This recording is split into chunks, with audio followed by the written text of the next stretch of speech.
바울이 2차 전도 여행을 하면서 데살로니가에서 약 3주간에 걸쳐서 말씀을 전하게 됩니다. 바울이 말씀을 전하는 중에 그곳에 있던 유대인들이 바울이 복음을 전하는 것을 해방할 뿐만 아니라 복음 전도에 헌신하고 모임 장소를 제공하고 있는 야손이라는 성도의 집에까지 찾아가 집요하게 협박까지 하게 됩니다. 이런 일로 인해서 바울은 더 이상 그곳에서 복음을 전하지 못하고 베레아로 떠납니다.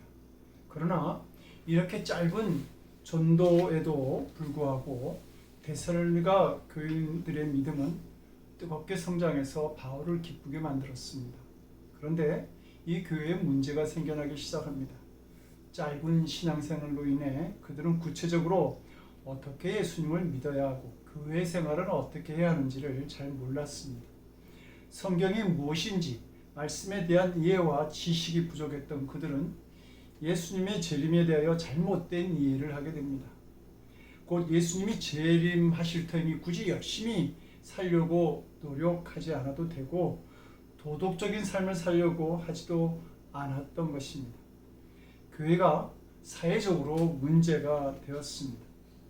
더구나 이런 데살로니가 교회에 율법을 주장하는 유대인들과 우상을 섬기는 자들이 찾아와서 그들의 믿음을 시험하게 됩니다. 짧은 신앙생활과 율법을 강조하는 유대인들의 시험에 그들의 신앙이 흔들리고 있었던 것이죠.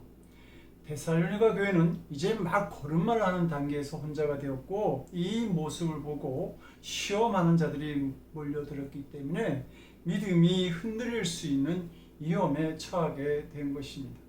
그래서 바울은 데살로니가 교회 교인들이 시험하는 자들에 의해서 믿음에서 떠나갈까 염려하는 마음이 들었고 참다 못하여 디모데를 보내기로 합니다. 바울은 디모데를 보내는 목적을 2절에서 이렇게 말하죠. 너희를 굳건하게 하고 너희 믿음에 대하여 위로하기 위함이라고 말합니다. 디모데를 보내는 목적이 두 가지가 있었습니다. 첫째는 데살로니가 교회 교인들의 믿음이 흔들리지 않게 하는 것입니다. 데살로니가 교회 소식을 들었던 바울은 데살로니가 교회 교인들이 흔들릴 수 있다는, 그들의 믿음이 흔들릴 수 있다는 걱정을 하게 됩니다. 그들이 잘못된 믿음의 길로 가는 것은 아닌지, 내가 지금까지 한 모든 수고가 헛된 것이 되는 것은 아닐까 하는 불안한 마음이 들었던 것이죠. 그래서 디모데를 통해서 이 데살로니가 교회가 환난에서 요동하지 않고 견고하게 설 수 있도록 용기를 북돋아 주고 싶었던 겁니다.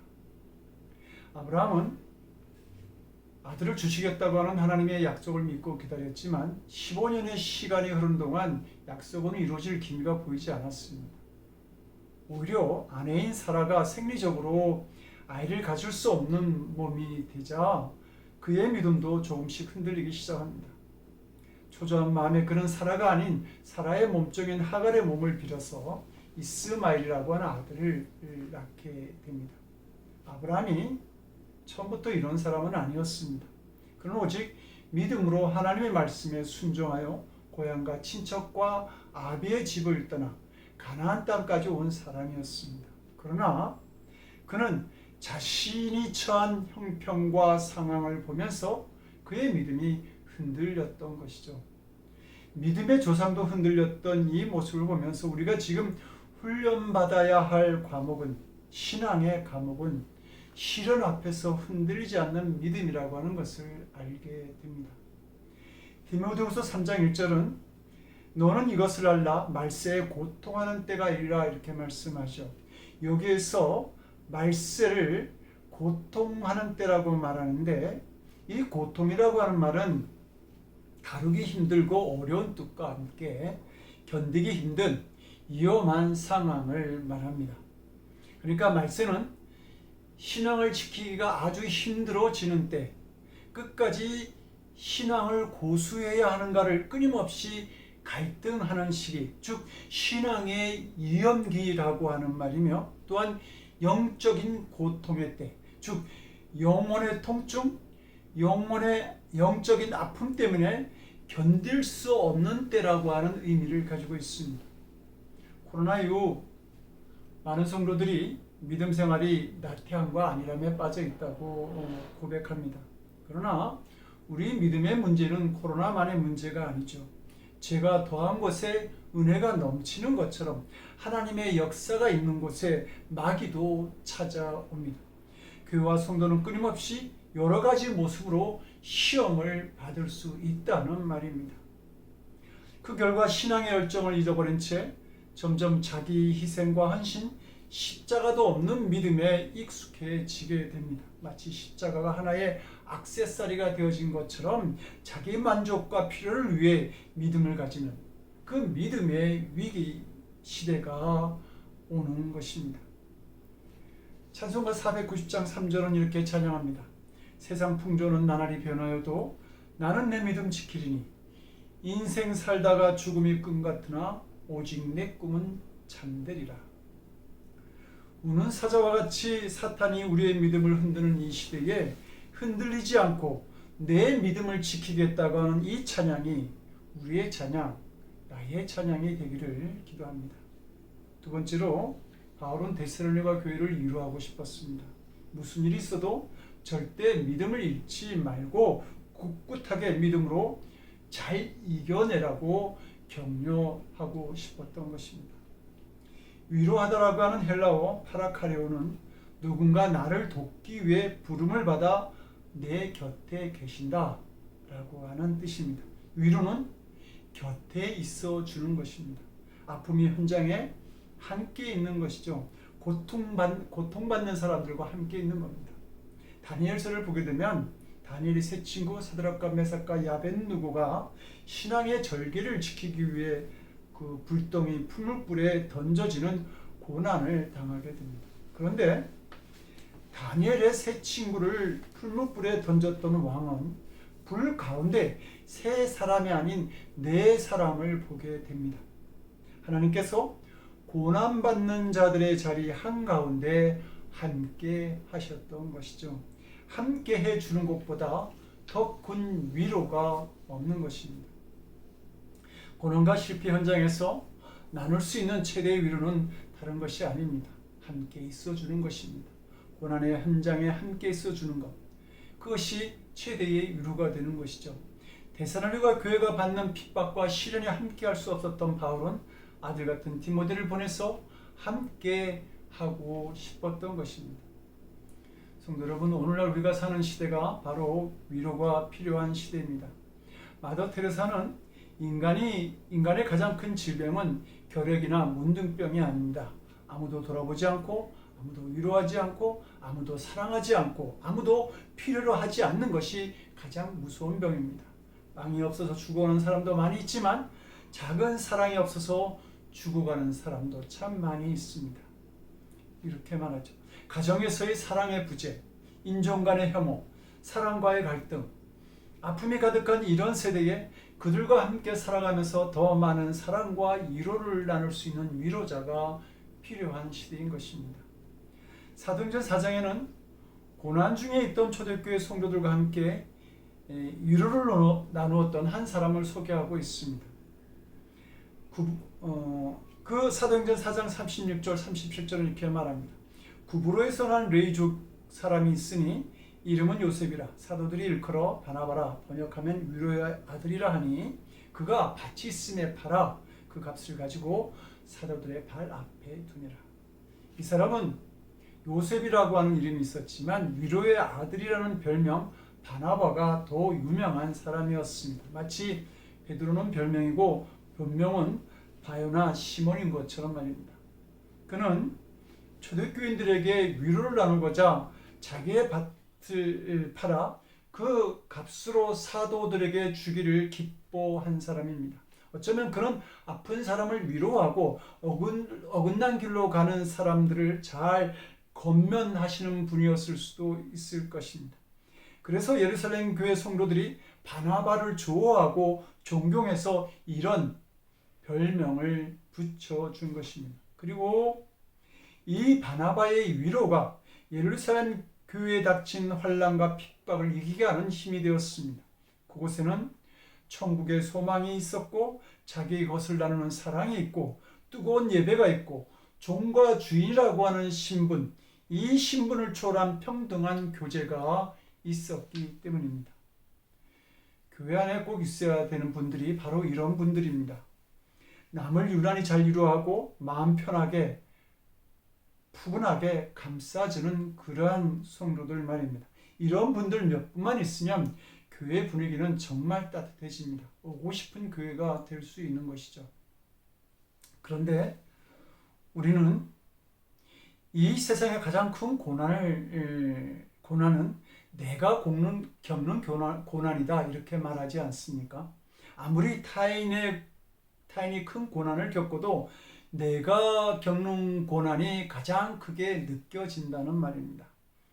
우리는 성경에서 사도 바울이 복음을 증거하다가 태장을 맞고 돌에 맞으며 감옥에 갇히고 자객단에 의해 죽을 위기에 처하는 여러 번 극한 상황에 놓인 그런 말씀을 봅니다. 그러나 바울이 경험한 그 고난보다 지금 내가 겪는 고난이 바울의 고난 못지않게 더 크게 보일 수 있고 느껴질 수 있는 것이죠.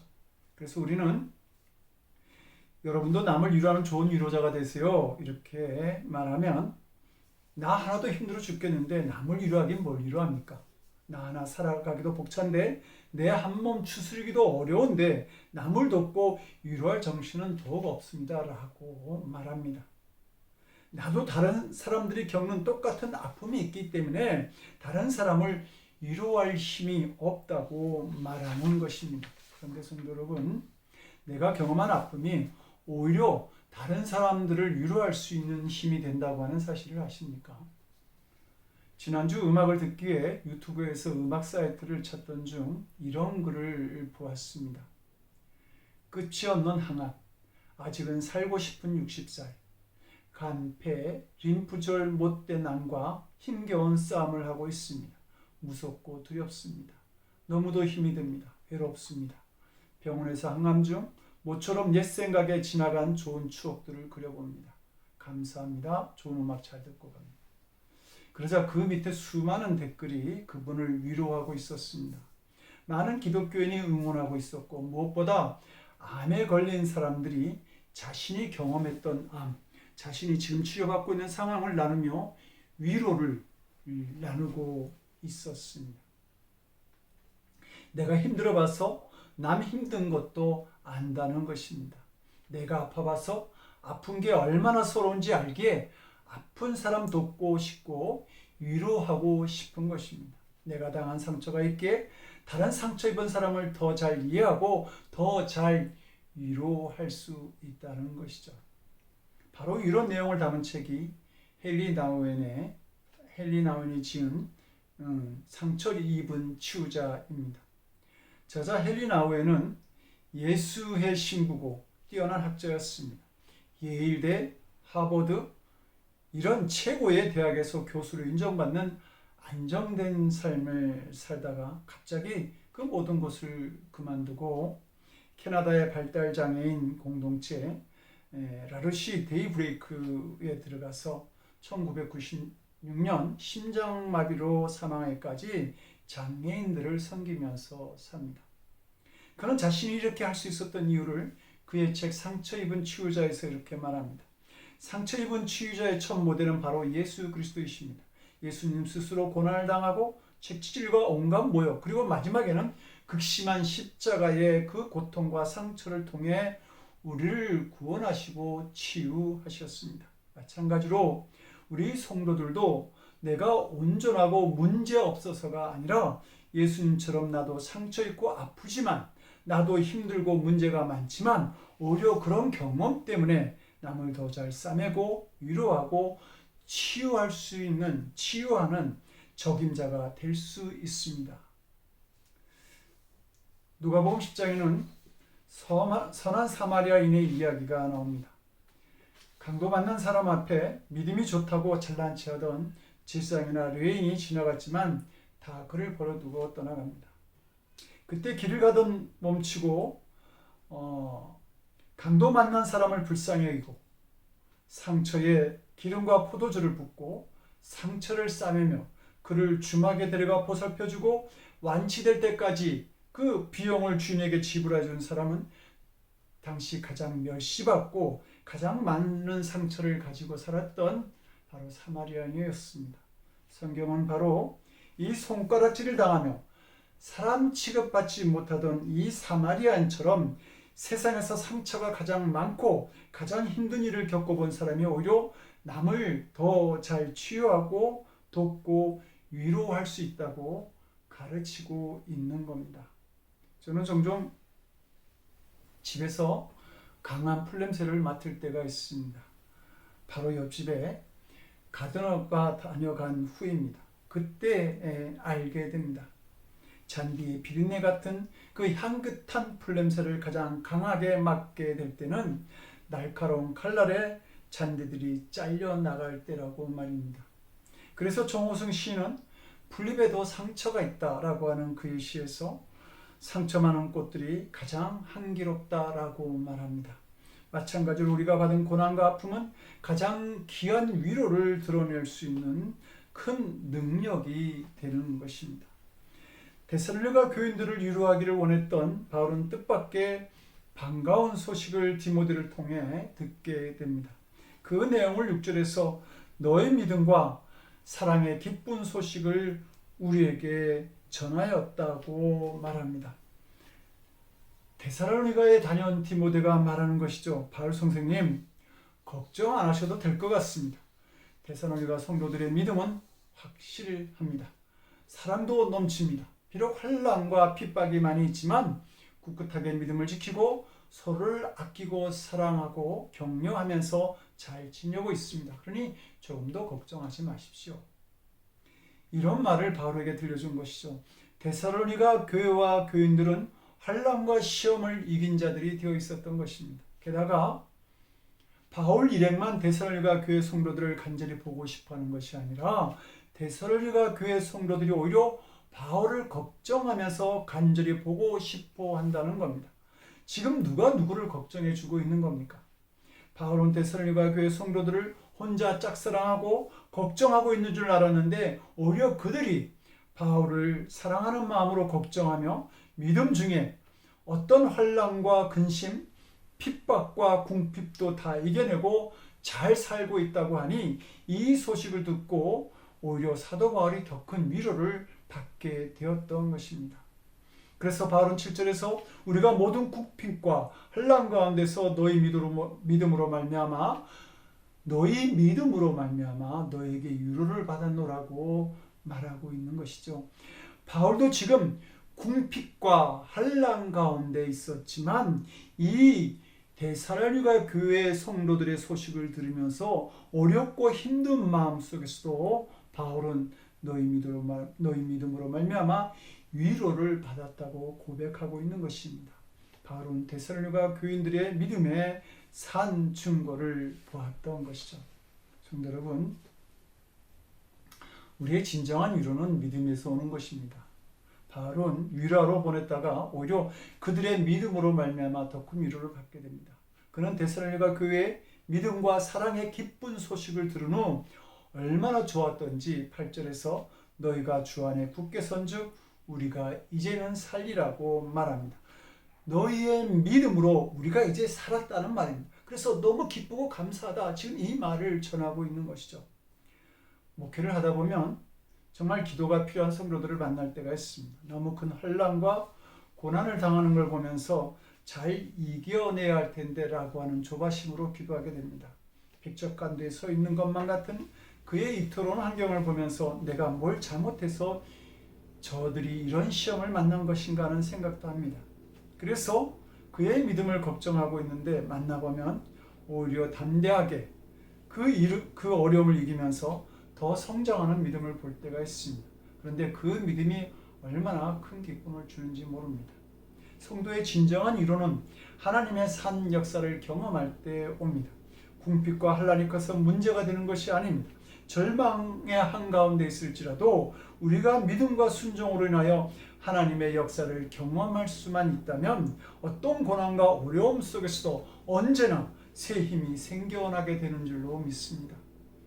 미국의 유명한 기독교 베스트셀러 작가이자 중보기도 사역자인 체리 힐은 그에 져서 흔들리마라고 하는 책에서 이렇게 말합니다.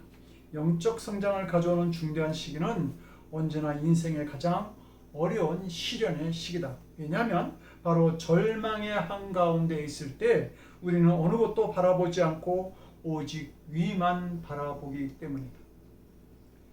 바로 고린도서 1장에서 우리에게 임하시는 하나님의 위로를 모든 위로의 하나님 혹은 모든 환난 중에 있는 자들을 능히 위로하시는 하나님이라고 말합니다. 그러면서 위로가 너희 속에 역사하여 우리가 받는 것 같은 고난을 너희도 견디게 하느니라고 말합니다.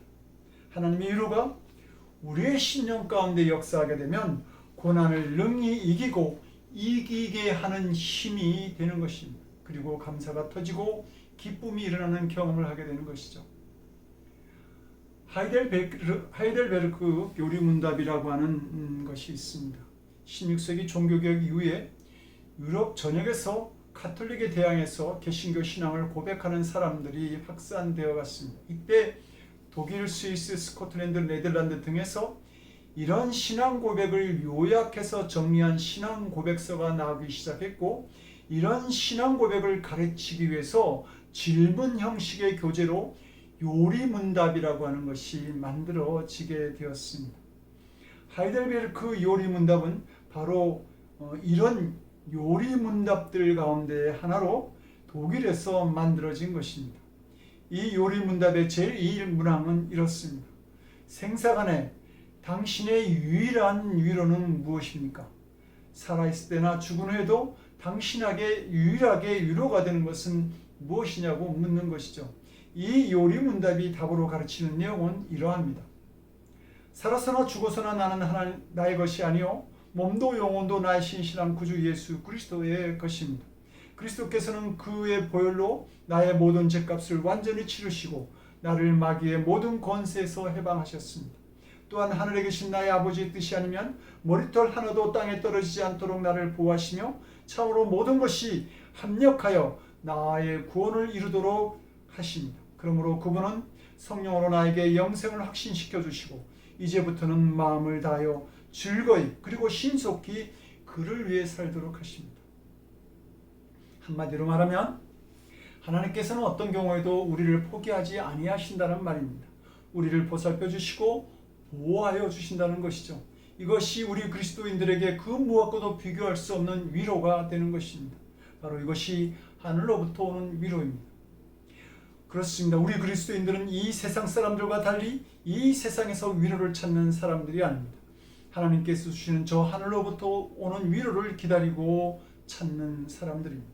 그래서 비록 세상에 위로가 없더라도 하늘로부터 오는 위로를 믿으면서 오늘의 아픔과 고난을 넉넉히 견디고 이겨낼 수 있는 사람들인 것이죠. 언젠가 소개해드렸던 오스틴 블루의 사막이라는 시가 있습니다. 그 사막에서 그는 너무도 외로워 때로는 뒷걸음질로 걸었다. 자기 앞에 찍힌 발자국을 보려. 우리가 겪는 아픔이 이 외로움에만 있을까요? 오늘날 범죄와 폭력에서의 불안, 전쟁의 위협, 인종과 계층 간의 차별과 갈등 속에 슬픔과 고통을 느끼면서 우리의 마음은 상하여져 가고 있습니다. 그러나 우리의 하나님은 상한 갈대를 꺾지 않으시는 분이며 꺼져가는 촛불을 끄지 않으시는 분이십니다. 자기 사람을 사랑하시되 끝까지 사랑하시는 분이며 무엇보다 십자가에서 저와 여러분을 위해 자기 목숨을 버리신 분이십니다. 그 하나님을 보는 믿음으로 이 불안한 세상에서 말할 수 없는 큰 위로를 누리며 승리하는 삶을 살아가는, 흔들리지 않는 믿음으로 살아가는 사랑하는 성도 여러분들이 되시기를 주님의 이름으로 간절히 축원드립니다. 기도하시겠습니다. 좋으신 하나님, 우리가 주님의 위로를 기다립니다. 세상이 줄 수 없는 주님의 위로를 가지고 기쁨으로 흔들리지 않는 믿음의 길을 굳건하게 갈 수 있도록 주님, 우리를 도와주시옵소서. 우리의 참된 위로자가 되시는 우리 주 예수 그리스도 이름 받들어 간절히 기도드리옵나이다. 아멘.